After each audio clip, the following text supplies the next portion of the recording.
Hello, and welcome to the Mississippi Valley Archaeology Center's UWL Archaeology Alumni Podcast. I'm MVAC archaeologist Cindy Kutchik.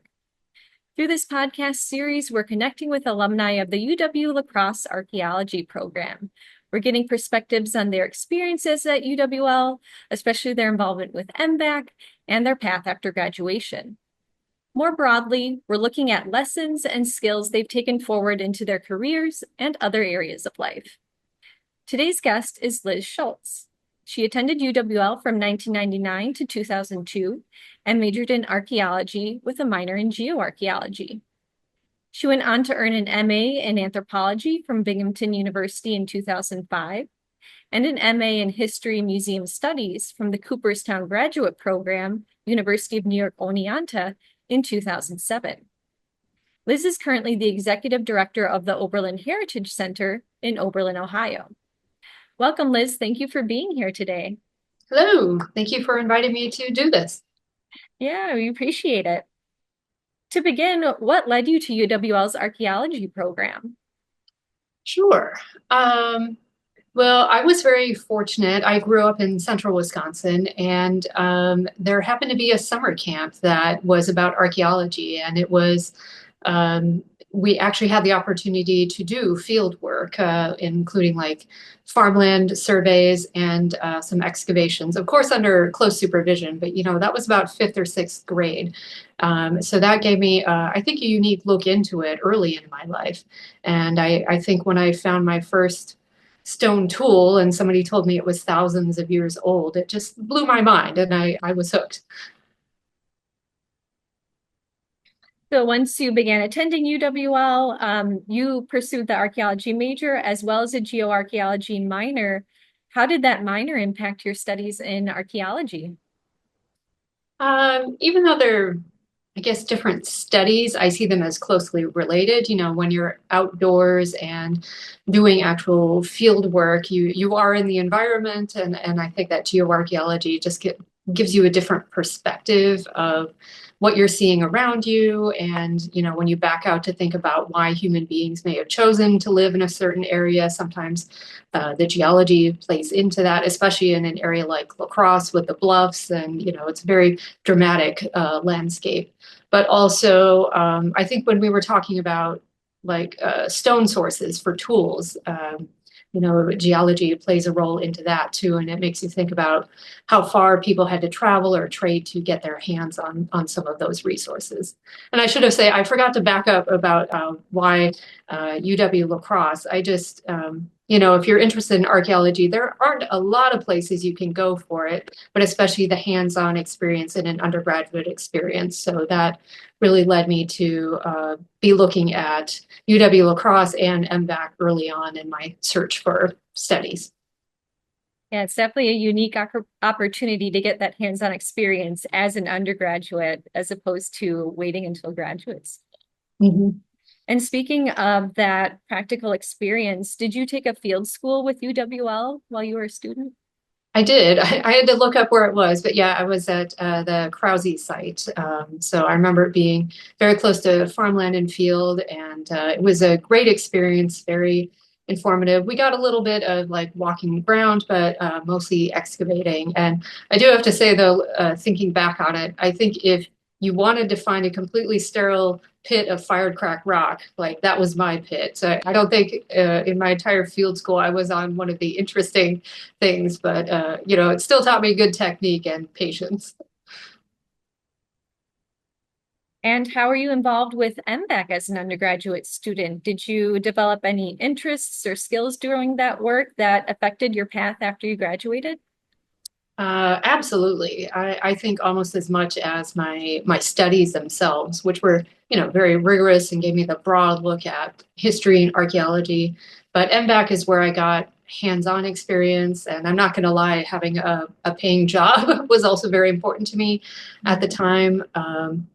Time management, and it was the kind of place where I could try out all sorts of different things related to the field, not just archaeology, but the collection side of things, databases, websites, tour groups, gave me a peek into various aspects, but also gave me a really great learning environment about how an organization can run.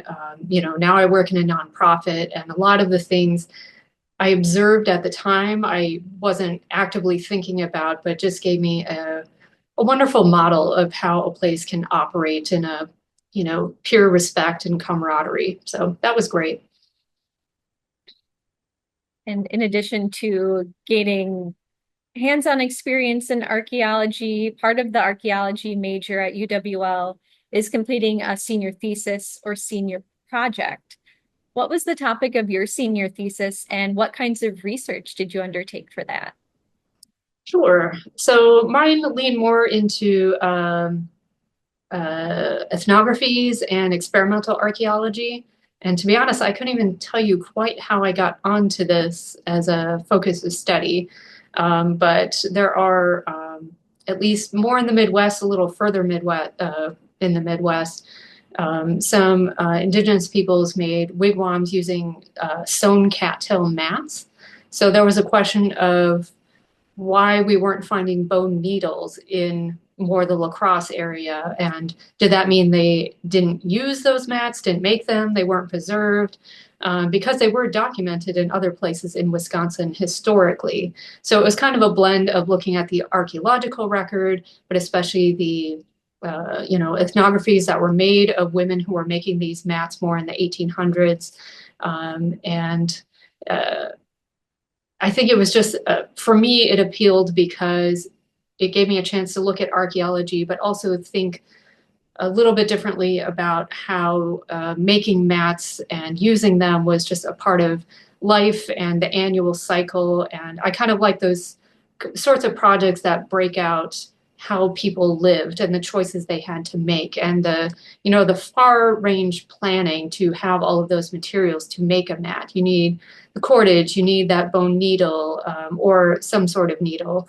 You need to dry these materials for a time, and they were good for storage and traveling. And it just brought all of these different things together to tell a story of how people lived. And I think that's what has always appealed to me about archaeology. And I work more in a historical society now, but it's just imagining how people live their lives and learning from that to understand them better, but also understand ourselves today. So I have to say my thesis wasn't very conclusive because it could go in any number of directions, but it just allowed me to break out the various reasons of why we may not see those bone needles in the archaeological record. And for me personally, I think breaking that out, even though there wasn't a conclusive answer, is how I learn best about people and their choices. And, there's not a definite answer, but I still felt like I understood something better in the process of studying it. Excellent. And you were at UWL for 3.5 years and then had a spring internship at Crow Canyon Archaeological Center. What was that experience like, going from studying archaeology in the Midwest, that university setting, to an internship in a different part of the country? Yeah, it was first very interesting, very informative. I will say it was also a challenge. Looking back, I still feel like I was pretty young at that stage, going off to live somewhere else where I didn't know anyone, and a different part of the world. And it was cold there. It was early spring, and we were in unheated accommodations for a couple weeks. So there were all sorts of different parts of that experience. But I did, it was crash course learning. I had to learn a completely different indigenous culture. I mean, I think I had one class when I was in La Crosse, but to actually be there and seeing the pottery, seeing much more substantial permanent residences was, a different experience. And I think there too, they can have a more solid chronology based on the artifacts still available to them from the, preservation of the area. But also, I found an environment very similar to MVAC, and it was very hands-on, very, people helping each other, and they want students to learn, and, much more of an educational center. So when I did the internship there, I was more on the educational track. There was another fieldwork track. So I knew right away that I was going to be learning that chronology and those artifact identification and doing a lot more hands-on things like I had for my senior thesis. So I also made a different kind of a mat there, and I was teaching kids how to use an atlatl and a fire drill and things like that, or a bow drill. So yeah, it was very interesting to see something similar to MVAC, but also different in their focus and a little bit more like the education was a major part of what they did. But great experience, and I got to visit some of the major sites of the Southwest. So yeah, it was great and continued my trajectory in the field and kind of what areas I might be interested in. Wonderful. And next, you went on to graduate school, first at Binghamton University and then the Cooperstown graduate program. How did your experiences at UWL and MVAC affect those later graduate studies? Well, I think in terms of study, UW La Crosse really prepared me in terms of, I think all the classes I took at La Crosse were very rigorous and in terms of what was required to study, how much reading was involved, how many essays and research papers were involved. So graduate school was another level, but it was not like this giant leap that I felt like I was ready to get into that environment. But I also chose, when I was looking at graduate schools, I was looking for places that had similar institutions to MVAC. So at Binghamton, there was the public archaeology facility. So I knew I could continue getting that hands-on experience there, but also perhaps be working to pay for my college and graduate school experience. And in PAF at Binghamton, I slid more into the lab side of things. So I was a little bit more behind the scenes there. Did do some field work again, but also continued that educational side of things. Like if there was a group of youth coming for a tour, I was often going to be showing them through the lab or something similar to that. But also while I was in Binghamton, I started volunteering for the Roberson, which was a museum in Binghamton, if I have my history straight. So just getting a little bit more of that experience at the same time to see if that was something I wanted to continue on to. And that is what I ended up doing. I kind of veered off into museum studies. I don't really feel like I abandoned my archaeology roots because I do think they're all very closely related in the human story and how we educate people today about people of the past. Definitely. And could you talk a little bit more about the Cooperstown graduate program and what you were able to pursue there? Sure. So the Cooperstown graduate program is a relatively small program, like 20 to 30 students. It is it's out of SUNY Oneonta, but really it's based in Cooperstown, New York. And it is a very, again, hands-on approach to museums. Now, some people specialize in museum like collections, objects, conservation, maybe science museums, art museums. Cooperstown was very a little bit focused broadly, definitely history in many ways, but they also do science as well now, and you could specialize in any one of those areas because there are so many museums in Cooperstown. There's the Baseball Hall of Fame, what used to be called the Farmers Museum, the Fenimore Art Museum. So anything you wanted to get experience in was right there. But the program itself, it didn't just talk about, I think, the things that lure us into these fields, like the history or the archaeology. It also talked about grant writing and designing exhibits and collaborating, doing services for other museums and strategic planning, things that help you actually successfully operate an institution. So I think a lot of those skills are what have carried directly into my career today.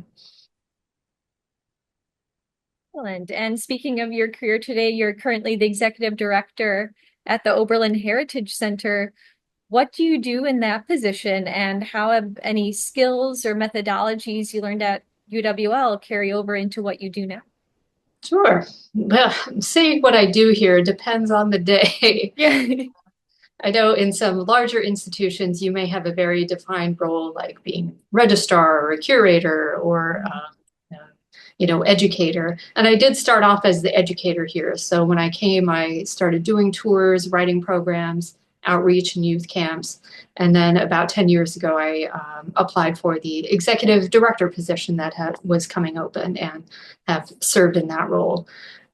So my job involves a variety of things. We're small enough that I can do tours and programs and, help with research when needed. But also my job is making sure we have functioning computers and that our phones are working and reviewing our insurance and the strategic planning. How are we going to be surviving 3 years from now? And there are very real threats to nonprofits, history sites, and funding concerns. So I've got to try and navigate that and position the organization so that we are here not only 1 year from now, but 50 years from now, because we have items in our collections that people placed into our trust. So we have to make sure we have the financial resources, the good collections care facilities, and the staff to continue our mission for years to come. I'm sorry, I went over the place there. What was the original question?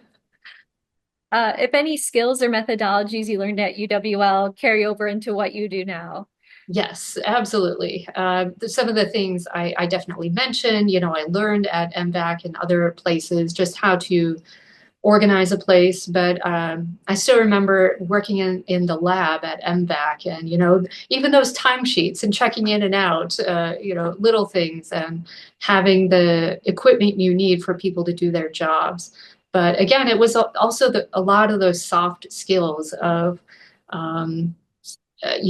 supervisor intern interactions. I learned a lot about how you can successfully nurture students and help them on their career paths, but also celebrating things, where is no shortage of tasks and things we can be doing. And sometimes you just have to pause and have a good time with each other and, celebrate the end of the year before you move on to the next task. So I think those soft skills and were very important as well. And also, a team environment. MVAC was small enough that everyone might be doing every task there so that it could operate successfully. So very, team environment, all hands on deck sometimes. Definitely very collaborative. Are there more general life skills that you learned at UWL and MVAC that have helped you later on? Or is there anything you wish you would have learned as an undergrad? Um, hmm. I think I've already mentioned a lot of things I learned, and I certainly got Yeah. experience in many of those things that at the time I wouldn't know that they would help me later. Like I was helping with mini exhibits for maybe the city of Oneonta. I'm sorry, that's New York. No, I'm sorry, they have very similar names in some ways. Was it Oneonta? Or, Unalaska. I'm sorry, that it was the Oh, city of yep. Unalaska. So little things like that, and even helping Connie transcribe some oral histories, which I did. Maybe I only transcribed 3 or 4, but 5 years down the line, I could say, yeah, I have oral history experience. Even got a little bit of familiarity with NAGPRA and websites at the time, digital photo editing. So it's those little things. So I think some of those skills are just saying yes to projects like that.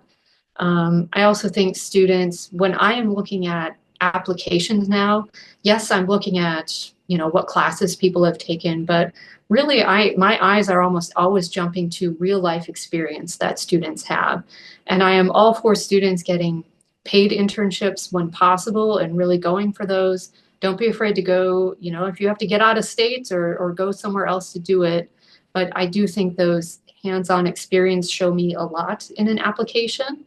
And if needs be, like I said, I prefer paying interns, but volunteering 1 hour a week or, 2 hours a month, I also notice that on resumes that if people are serious about a career path, they should be getting experience if that means volunteering just for that little bit or interning. So I think that's good. I think looking back, maybe I should have looked more at study abroad type opportunities or things like that, because the more I'm an adult, the more difficult it is to get away for a week at a time. So I strongly encourage students to take advantage of those longer experiences, even though it seems like it might feel like you're deviating from graduating sooner, or you're putting a lot of resources into it. It is almost impossible to participate in things like that as an adult. So just pause and look at opportunities like that. And you have resources like the study abroad office when you're a student too that can help facilitate those trips and run everything as well. So, and you've touched on it already, but any other recommendations for current or prospective students who are considering UWL? Yeah. Well, not so much related to UWL specifically, but just in the career, ask your supervisors, people around you, what professional networks they're part of.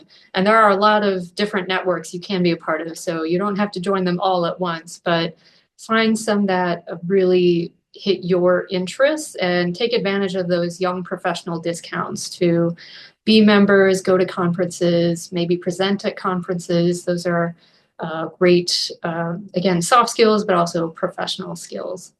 Um, so yeah, and I think when students are looking potentially at UW La Crosse and MVAC, I think it's good to set a direction for yourself, but it's also good to be flexible and just look at various possible ways that this career could take you in your future career path. So I didn't end up being an archaeologist, but everything I learned at UW La Crosse set me and prepared me for the pathway I'm on now. Well, thank you so much for talking about your time at UWL and MVAC and beyond today, Liz. And thank you as well to everyone watching and listening. If you want to learn more about archaeology in the Upper Midwest and MVAC's work, you can dig into the resources at the MVAC website at uwlax/uwlax.edu/MVAC. And thank you again, Liz, for My joining pleasure. today. Good luck to everyone there and to all of your students now and in the future.